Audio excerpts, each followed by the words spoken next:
تخيلي 2 أو 3 اخوات تحت سقف واحد. يوه، خدي بقى عندك بقى، عدي بقى معايا. ماما بيفتح الباب عليا من غير ما يخبط. ماما اختي بتلبس هدومي، يا ماما كم مره اقول لها ما تلبسهاش من غير ما تستأذن. ماما مش لاقيه اشحن الموبايل، مين منكم خده؟ يا ناس استأذنوا الاول. وخدي من ده بقى عندك كتير. الحدود اللي احنا المفروض نرسمها ما بين اخوات الاتنين، التلاتة او الاربعة او ايا ما كان العدد موجودين تحت سقف واحد ومعانا في البيت، تفتكري يا فاطمة نخلص منها ازاي؟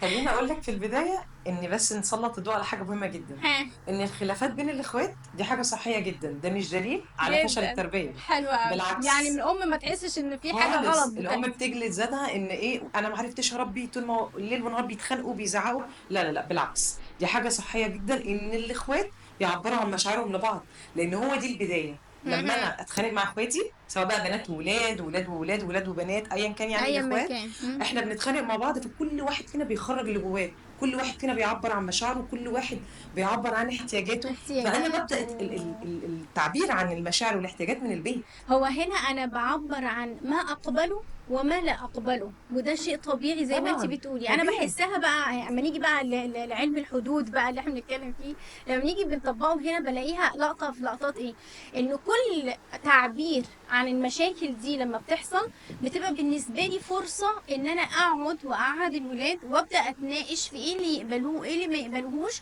وابدا اقول له اختك بتقبل كذا وما بتقبلش كذا، انت بتقبل ايه عشان اختك تعرفه وما بتقبلش ايه عشان اختك تعرف.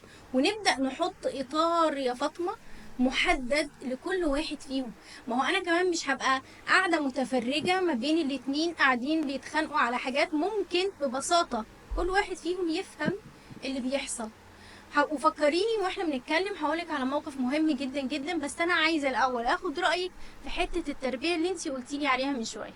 بصي يا نهى، هو دوري كأم هنا بقى بتدخل ازاي في مع الولاد لما بيجوا يختلفوا. امم. اول حاجه اخد بالي هو الولاد بيتخانقوا، الصوت بيعلى، انا حلو. اهم حاجه عندي ان انا اوطي الصوت ده، ان انا بس اوقف الصوت ده، مش عايزه صوت عالي. اوكي. وقفوا صوت، وقفوا الصوت العالي، مش عايزه اسمع حاجه. طب هيجي واحد فيهم يتناقش معايا ويقول لي طب يا مامي ده قال ده عاد ده سوى، لا انا مش هسمع علشان انا مش هحكم على حد فيهم. حلو قوي. فانا اول حاجه اعملها ان انا لازم اوقف الصوت العالي. بعد بقى ما اوقف الصوت العالي الدنيا هتهدى، ابدا اخد واحد واحد لوحده، اسمع منه المشكله من وجهه نظري، وانا من خلال وجهه نظري كأم انا هقدر اعرف مين الصح ومين لوحده. الغلط لوحده. ليه بقى؟ اوكي. لان انا لو سمعت من الطرفين فانت هتحكمي على واحد على حساب التاني حتى لو الواحد ده غلط. دايما ليه؟ ما انت لو انت ابنك اللي طلع غلطان وقلتي له انت غلطان قدام اخوك او اختك، التاني هيعتقد ايه؟ اصلك انت بتحامي له، اصلك انت واقفه جنبه، اصل انت هو اهم عندك مننا. هما الولاد في افكار لا، بتتقال في خليني دماغهم. خليني انا استوضح ونوضحها للمستمعين بتوعنا. يعني انت عايزه تفهمين ان احنا لما بيبقى في خناق ما بين الاتنين باخد ده لوحده في اوضه اسمع منه، واخد ده لوحده في ما انا اوضه هقول لك اسمع منه. هنعملها ازاي ها. بقى.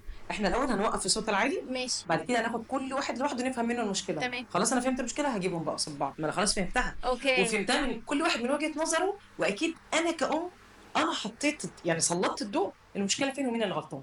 طب وعلى ايه فكره الهدف؟ ما انا هعمل حاجه، ما هو انا الغلطان بعد ما اسمع من الاثنين انا هقول له بيني وبينه ان هو غلطان. مهم. يعني انا هفهمه على فكره انت اللي غلطان، انا سمعت منه وسمعت منك وعرفت ان انت اللي غلطان وانت ما كانش ينفع كده. انا هجيبك اوكي. دلوقتي قدام اخوك او قدام اختك، هنطرح المشكله بس هنطرحها بصوت واطي، مهم. وهبدا اقول مين الغلط ومين الصح. بس حلو ابني قوي. خلاص استوعب ان انا ايه، انا مش بحميله على حسابك، لا انا بقول لك كده. وهخلي الابن نفسه، انت شفت انا بحكي لك اللي حصل وهحط نفسي مكانك، طب حط نفسك مكان اخوك في الموقف ده، لو انت اوكي. مكانه مهم. كده صح ولا غلط، فهخليه هو اللي يسمع يقول لنفسه ان هو الغلطان. بس اوكي. لو عملتها قدام بعض الدنيا هتقوم وانت بتحمي يعني لده دي خطوات وبتحمي ده. حلوة قوي ان احنا نحل المشاكل اللي بتحصل ما طبعا بين طبعا، دورنا فيها، حلوة دي قوي. اهم حاجه. اه. الحاجه التانية خد بالي من كلمات بسيطه انا كأم ممكن اقولها. نعم. يعني ممكن اقول لابني مثلا ايه، اصل انت كده انا متاكده ان طول انت السبب، عمرك طول عمرك نكدي، طول عمرك بتعمل كذا، طول عمرك انت سلوكك كده انا مم. متاكده. انت كده خلاص انت لبستي الولد شويه حاجات خليتيهم بقت صفات فيه العمر كله، لان هو خلاص بقى جواه عارف ان انت بتسميه بالمسميات دي. طب يجي بقى الولد لو ما غلطش الغلطه اللي مش متوقع، انت في الغلطه متوقعه انا عارفه ان انت اللي بتعملها، لو طب ما هفترض انا ما غلطهاش انا عملهاش، انت افترضتها. كده بتتهميه.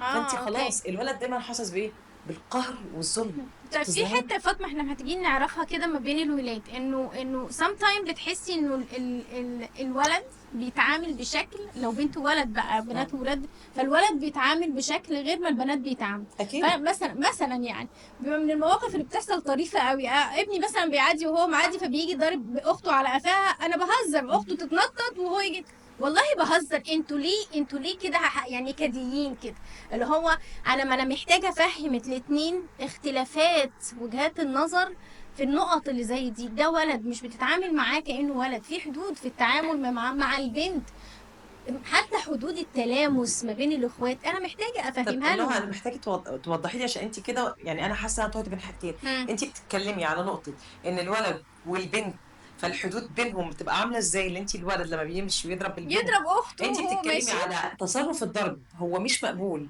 سواء بقى من اتنين ولاد او اتنين بنات، ولا انت بتتكلمي ان ما ينفعش لا الولد يلمس اخته؟ خليني اه اتفق انا عايزاكي معاكي، تحددي لي لا عشان ما الصبيان نخرجش. مع بعض بره هم حرين بيتعاملوا مع بعض بشكل انا معين. بتكلم جوه البيت. وهم جوه البيت، انا عشان ما عنديش اتنين صبيان، فالموضوع بالنسبه لي ده اه عندي كده. ده عندنا. بس انا بشوف ان الصبيان ممكن يتقبلوا من بعض حاجات الولد والبنت مش هيتقبلوها من بعض، ففي حاجات انا ممكن اعديها بصرف النظر عن انه حته الضرب، بس ضرب الهزار مع الصبيان بيتقبلوها بشكل او باخر، مع البنات لا ما بيتقبلوهاش. فانا لازم افهم ابني الولد انه في حاجات مش المفروض ان هي تتعامل مع بنت اختك البنت، واخوك الولد ممكن يتقبلها ويعديها، بس في حدود، في حدود بين البنت والولد بصفة عامة كاخوات لازم تتعرف، بس لازم احطها.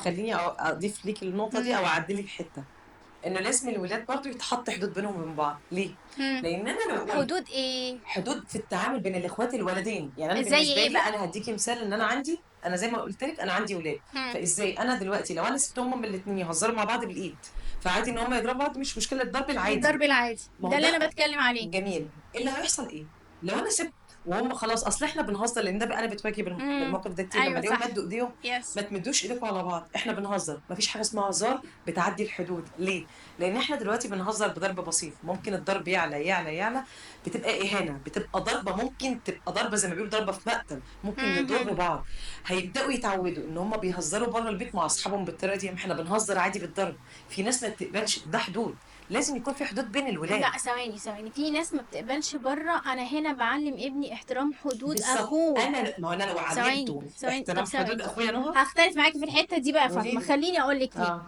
احنا لو قفلت قوي على الولاد مع بعض في الهزار، انا بقى زي ما لو هرجع للي انت بتقوليه، احنا في حد معين او في بالظبط. حته ده مش معينه تقفيل، انا لا. مش المفروض اعديها. جميل. حلو، بس قبل كده طالما انتوا الاتنين شايفينه هزار يبقى هو هزار، خلاص ما عنديش بس مشكله. في هزار، في ايفي. تجاوز، انا كأم شايفاه ان هما بالنسبه لنا احنا بنهزر، بس انا ممكن اشوف الضربه اللي ابني ضربها لاخوه مثلا هي ضربه ممكن تعمل له عهد، ضربه. لا مش ما ده اللي انا للدرجه عايزه دي، وهما لا ما ما هو عشان كده التاني بقولك متقبل. في مستوى معين ما من هي الفكره في الضرب اللي ايه؟ انا ممكن. ما هو التاني متقبل ويقول لي عادي يا مامي احنا بنهزر على فكره ومش بيشتكي. لا بس انا انا اول بقى ما كأم افهمه برفض ان في ده. عاهه، مش اه. ان دي ممكن بس تعمل له انا ده اللي عاهه. عايزه اقوله ايه، ان بس مهما كان احنا كاخوات ولاد بنتعامل مع بعض وايدينا اتمدت، انا عايزه اقول دايما دايما دي بقولها لهم في البيت عندي، هزروا زي ما انتوا عايزين من غير مد ايد، ما حدش يمد ايده على التاني.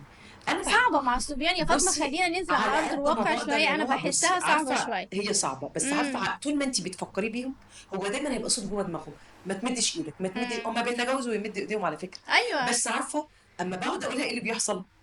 تجاوز مد الايد مش بيقللها بيقللها وبيخليها بيقللها ايه بقى؟ بالظبط. مش اه. قويه الضربه اللي توجع، اللي بس الضربه توجع. العاديه. اه. هي دي الفكره، لكن انا لو سبت الدنيا هتبقى صعبه. ونرجع نقول لنفس النقطه، انه لازم يكون في حدود. بس بالظبط هي بس الحدود كده. دي اساس اه اساس ده اللي اساس عايزه نقول التربيه في ما بين النهايه، الصبيان اساسا لازم يعني. لازم. فهي اللقطه كمان يا فاطمه، الحته اللي احنا اثرناها بتاعت الحدود ما بين الولد الاخ والاخت دي برضو من الحدود اللي لازم تتحط بشكل قوي، طبعا. واحترامهم للحدود دي في اكيد. البيت بتيجي من ايه؟ من احترامنا احنا لحدودهم هم. بالظبط. فاحنا لما نحترم حدودهم، يعني انت بتحب ايه، ما بتحبش ايه، زي مثلا انا ابني ما بيحبش انه حد يفتح عليه الباب، فانت لازم تخبطي الاول قبل ما تفتحي. انا لما اخبط عليه وافتح الباب، هو بعد كده هيردها لاخته، هو بعد كده هيرضى لك هيردها انت لي نفسك. انا، هو بالظبط. بعد كده فاهماني اقصد ايه. فانا زي ما احنا بنقول كده، الولاد دايما بتتعلم بالايه، بالقدوه، طبعا. من ان هم بيشوفونا بنعمل ايه. فاحنا احترامنا لحدودهم هيخليهم يحترموا حدودنا، هيخليهم يحترموا زي ما انت قلتي حدود الناس اللي بره، اللي بالظبط. هم ممكن ما يتقبلوش ده. بالظبط. وعلى فكرة هيحترموها من غير ما يزعلوا، من غير ما يتضايقوا ان لا حد هم بيقول لهم لا متفاهمين. انا مش قابل ده. هم متفاهمين، هم اتربوا كده. بس في بالظبط، النهايه هم كل اتربوا الناس كده، بتقول هي ايه؟ دي. هي كلها عارفه. دايما حتى الطرف الاخر لما بيشوف بره يقول لك ايه؟ تربيه البيت كده. بالظبط. دايما لازم ولادنا يبقوا شبهنا، بالظبط. احنا نكون صح. القدوه اللي بيقلدوها، مش شرط يبقى كوبي بيست. يس. بس الفكره كلها ايه؟